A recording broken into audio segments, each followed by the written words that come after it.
جی بالکل، بہت شکریہ جی لائن پہ لینے کے لیے. جی بالکل، یہ بہت امپورٹنٹ میں سمجھتا ہوں ڈیولپمنٹ ہے. دیکھیے ہر وار کے کچھ لیسنز ہوتے ہیں، جیسے 65 کے وار کے لیسنز تھے جس میں کچھ جو ہے وہ ڈیولپمنٹ لیسنز تھے، جس کچھ کنٹونمنٹس بنائے گئے، اور پھر اس کا ایک آپریشنل لیسن تھا جس میں چیئرمین جوائنٹ اسٹاف کمیٹی جو تھے وہ کریٹ کیا گیا، جو کچھ سالوں کے بعد کریٹ ہوا. اسی طرح یہ مارکا حق کا بھی لیسن تھا، کیونکہ یہ ملٹی ڈومین وارفیئر میں ہم انٹر ہو چکے ہیں، اور پاکستان وہ واحد کنٹری ہے جس نے ملٹی ڈومین وارفیئر کو پریکٹیکلی کر کے دکھایا. اس سے پہلے جو ہے وہ وارفیئر کی جو ڈومینس تھیں وہ 3 ڈومینس تھیں. یہاں ایک اسپیس ایڈ ہو رہی تھی جو کہ وہ بھی سپر پاورز کی طرف سے ایڈ ہو رہی تھی، لیکن پاکستان نے جو ہے وہ الیکٹرانک وارفیئر، سائبر وارفیئر اور کوگنیٹو وارفیئر، ان سب کو بیچ میں ایڈ کر کے جو ڈومینس کا ڈسپلے دکھایا. آئی تھنک وہ اس کے لیے بہت ضروری تھا کہ اسی سے لنکڈ اسی کے اوپر ایک کمانڈ اسٹرکچر بھی ہو، کیونکہ نیچے جو ہے وہ آپ اگر کہیں تو تینوں فورسز کے پاس، تینوں یعنی ہماری جو آرم فورسز ہیں ان کے پاس نیچے اسٹرکچر موجود تھے، لیکن جو اوپر جو اس کے اوپر ایک اسٹریٹجک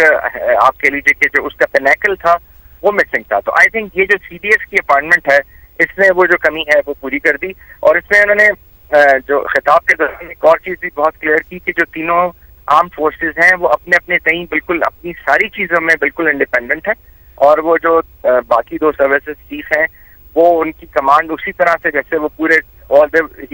جیسے وہ اپنی اس میں ڈومین کے اندر اپنی سروس کے اندر رہتے ہوئے وہ پورے انڈیپینڈنٹ ہیں. جی بالکل. عابد صاحب ساتھ ہی رہے گا. مریم فاطمہ صاحبہ کی جانب ایک دفعہ پھر بڑھیں گے. ڈاکٹر صاحبہ کہیے گا کہ جیسا کہ بھی آپ ذکر کر رہی تھی ڈیفینس فورسز ہیڈ کوارٹرز کا بھی، کہ اس کا قیام بھی ضروری ہے اور یہ ایک اہم قدم ہے تبدیلیوں کی جانب. فیلڈ مارشل کی جانب سے بھی یہ کلیئر کیا گیا. ملٹی ڈومین وارفیئر میں اس وقت پاکستان ہے، اس کا قیام اس وقت کتنا ضروری تھا پاکستان کے لیے؟ دیکھیے پاکستان سے پہلے اگر ہم ساؤتھ ایشیا کو دیکھیں تو ساؤتھ ایشیا میں انڈیا میں، سری لنکا میں اور بنگلہ دیش میں یہی اپوائنٹمنٹ جو ہے وہ ڈیولپ کی جا چکی ہیں. اور اگر ہم گلوبلی دیکھیں تو جاپان میں، ٹرکی میں اور امریکہ میں تو 1986 میں گولڈ واٹرز نکولس ماڈل کے نام سے جو ہے یہی والی appointments cohesive command and control کے لیے ڈیولپ کی جا چکی ہے. اور چونکہ میں آپ کو اس کا ایک ایکیڈیمک بھی میں آپ کو اس کا ایک راشنال دے سکتی ہوں کہ جانوویٹس جو ہیں وہ ایک بڑے امپورٹنٹ تھنکر ہے جن کو ہم سول ملٹری ریلیشن شپس کے لیے پڑھتے تھے. ان کا ایک اس کے اوپر پوائنٹ آف ویو ہے کہ ہمیشہ ون کمانڈ جو کہ سول گورنمنٹ کے ساتھ جو ہے وہ لیز آن کر رہی ہوتی ہے اور ایک وائس جو آ رہی ہوتی ہے ملٹری سے، that is the most effective for having smooth civil military relation ships and smooth decision making process, جس کے اندر افیکٹولی ڈیل کیا جا سکتا ہے ملٹری امپیریٹیوز کو بھی، اور جو اس کے ساتھ پولیٹیکل جو ہے امپیریٹیوز لنکڈ ہوتے ہیں ان کو بھی جو ہے لنک کیا جا سکتا ہے. تو یہ بیسیکلی اگر اس کو آپ دیکھیں تو یہ آفس جو ہے بہت سے ملکوں میں بن چکا ہے.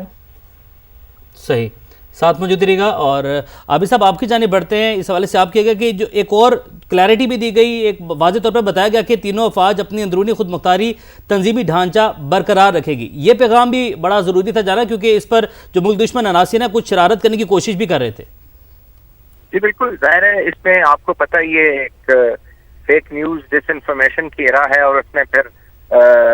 دشمن کی تو کوشش ہی یہی ہے کہ پاکستان کسی نہ کسی خدا نہ خواستہ ایسی چیزوں کو لے کے کچھ جو ہے وہ ریومرز اور کچھ بدگمانیاں پھیلائی جائیں، تو اس کو بھی ادھر کل کر دیا گیا میرا خیال ہے یہ کہہ کے. اور یہ پہلے بھی واضح تھا، یہ باقی 2 سروسز کو بھی کلیئر ہے کہ وہ اپنے جو ود ان دا سروس وہ بالکل انڈیپینڈنٹ ہے. تو آئی تھنک اس کو یہ جو کلیئرنس ہے یہ بھی بہت ضروری تھی. اب جیسے ڈاکٹر صاحبہ کہہ رہی ہیں کہ سیموئل پی ہنٹنگٹن کی جو ایک کتاب ہے جو اس کا مین میگنم اوپس تھیسس ہے، اس میں بھی اس نے یہی ڈیفائن کیا ہے کہ جس کتاب کا نام ہے دا سولجر اینڈ دا اسٹیٹ، کہ ایکچولی جب اس طرح سے ڈومینس انٹر ہو جائیں یا جب سیکٹرز انٹر ہو جائیں، اور تو پھر آپ کو ایک یونیفائڈ کوہیسو کمانڈ کی ضرورت ہوتی ہے جو ان سب کو جو ہے جن کو وار میں وہ پلے کر سکے. تو آئی تھنک یہ ایک نہ صرف یہ کہ یہ اکیڈیمکلی بھی ایک نیسیسٹی ہے، بلکہ یہ فزیکلی بھی نیسیسٹی ہے اور آپریشنلی بھی یہ نیسیسٹی ہے کہ یہ جو آفس ہے یہ نہ صرف اسٹرینتھن ہو بلکہ یہ اسینچویٹ ہو اور اپنی جو آپریشنل کیپیبلٹی ہے اس کے ساتھ ہو. اور اس میں انہوں نے ایک اور چیز بھی کلیئر کی کہ آئندہ اگر دوبارہ سے کچھ اس طرح کے جو مارکے حق میں کرنے کی کوشش کی تھی وہ کیا، تو اس دفعہ اس سے بھی افیکٹو اور اس سے زیادہ رسپانس ملے گا. جی بالکل، ساتھ ہی رہے گا عابد صاحب. ڈاکٹر صاحب ایک بار پھر آپ کی جانب بڑھتی ہوں. کہیے گا کہ جس طرح سے ابھی عابد صاحب ذکر کر رہے تھے کہ بھارت کو بھی ایک دوبارہ سے پیغام دیا گیا ہے کہ مارکہ حق جیسی جو اس وقت انہوں نے شرارت کی تھی ایسی کرنے کی کوئی کوشش کی گئی تو مضبوط اور زیادہ اسٹرانگ جو ہے وہ جواب دیا جائے گا پاکستان کی جانب سے. عابد صاحب آپ اس پہ کامنٹ کیجئے گا کہ پاکستان کا جو تصور ہے وہ ناقابل تسخیر ہے. ایک بار پھر فیلڈ مارشل نے کہہ دیا ہے اور بھارت کو بھی ایک پیغام دے دیا ہے کہ فتنہ الخوارج یا پھر پاکستان. جی بالکل، فتنہ خوارج کو بھی یہ پیغام دے دیا ہے، ان کے جو پراکسیز ہیں ان کو بھی یہ پیغام دے دیا ہے، چاہے وہ ایسٹ میں ہیں چاہے وہ ویسٹ میں ہیں، کہ پاکستان جو ہے وہ جیسے قائد اعظم نے بھی کہا تھا کہ یہ پاکستان جو ہے خدا نخواستہ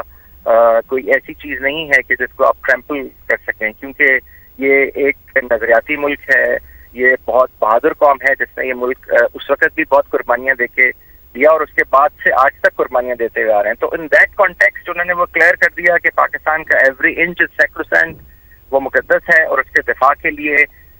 ہر آرمڈ فورسز کا بندہ اور ایون ہر پاکستانی جو ہے وہ کبھی بھی اپنی ایون جان تک کی قربانی دینے کے لیے تیار ہے. اور وہ جو ریزالو ہے اور وہ جو ایک لیڈرشپ کا ریزالو ہوتا ہے اور ایز اے جرنلسیمو یعنی the highest main in the horns, وہ انہوں نے بہت کلیئر پیغام دے دیا. جی آج کا جو کلیئر پیغام، ایک تو اس سے پہلے جو آج شاندار ایک زبردست تقریب کا اہتمام کیا گیا تھا، گارڈ آف آنر پیش کیا گیا تھا اور جو دیگر ہمارے مسلح افواج ہیں وہ بھی ان کے سربراہان بھی وہاں پر موجود تھے. تو اس حوالے سے بھی آپ بتائیے گا کہ آج کی تقریب اور اس کے بعد یہ اہم خطاب لیڈرشپ کے ساتھ، اس حوالے سے کیا کہیں گے آپ؟ جی دیکھیے، آپ نے اس تقریب میں دیکھا کہ تینوں آرمڈ فورسز کے اس میں جو سینئر لیڈرشپ تھی وہ وہاں پہ موجود تھی اور بھی جو الائٹ لیڈرشپ ہے وہ وہاں پہ موجود تھی. تو یہ دس از اے میسج، یہ کلیئر کٹ میسج ہے کہ وہ جو لوگ پروپیگنڈا کرتے ہیں، غلط نیریٹو پھیلاتے ہیں اور جو کوگنیٹو ڈیزوننس پھیلانے کی کوشش کرتے ہیں، ان کے لیے بھی کلیئر میسج تھا کہ پاکستانی قوم، پاکستانی آرمڈ فورسز اور پاکستانی اسٹیٹ جو ہے دے آر جسٹ ایک کوہیسو یونٹی کا نام ہے اور اس کا ڈسپلے بھی بیسیکلی اس تقریب میں بھی ہم نے دیکھ لیا. عابد صاحب مارکہ حق کے بعد ہم نے دیکھا کہ مسلسل پاکستان کا ایک مثبت امیج جو ہے وہ دنیا کے سامنے گیا ہے، پھر چاہے وہ آرمی چیف کا فیلڈ مارشل بننا ہو، اس کے بعد ان کا چیف آف ڈیفنس فورسز بننا ہو، یہی پیغام گیا کہ پاکستان ایک مضبوط ملک ہے اور اپنا دفاع جانتا ہے. آج کا یہ جو تقریب رکھی گئی، اس کے بعد پھر آج گارڈ آف آنر پیش کیا گیا اور پھر فیلڈ مارشل کا یہ پیغام جو ساری دنیا کو دیا گیا، آپ سمجھتے ہیں کہ پاکستان کا جو امیج ہے اس کو مزید بہتر کرے گا؟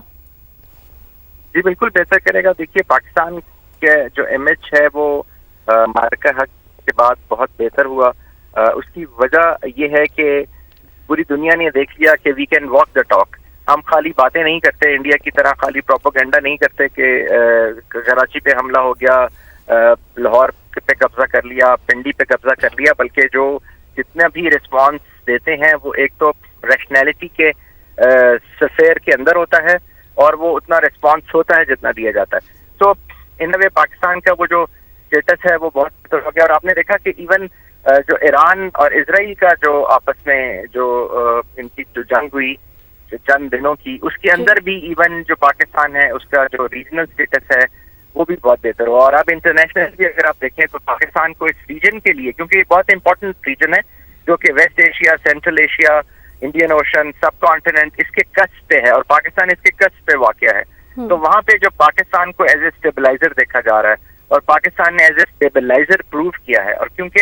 یہ وہ ریجن ہے کہ اگر یہاں پہ ڈی اسٹیبلائزیشن ہو تو پوری دنیا ڈی اسٹیبلائز ہو جاتی ہے. تو ان اے وے پاکستان جو ہے وہ اسی لیے اس کا جو اسٹیٹس ہے as a responsible and as a rational state وہ بہت ابھر کے سامنے آیا ہے. متحد نظام جو موجودہ چیلنجز ہیں، فتنہ الخوارج ہے اور ایک جانب سے افغانستان، ادھر سے جو بھارت ہے وہ اپنی جو ہے وہ شرارتوں میں، کوششوں میں مصروف ہے، تو ایک متحد نظام کتنا ضروری تھا اس وقت میں؟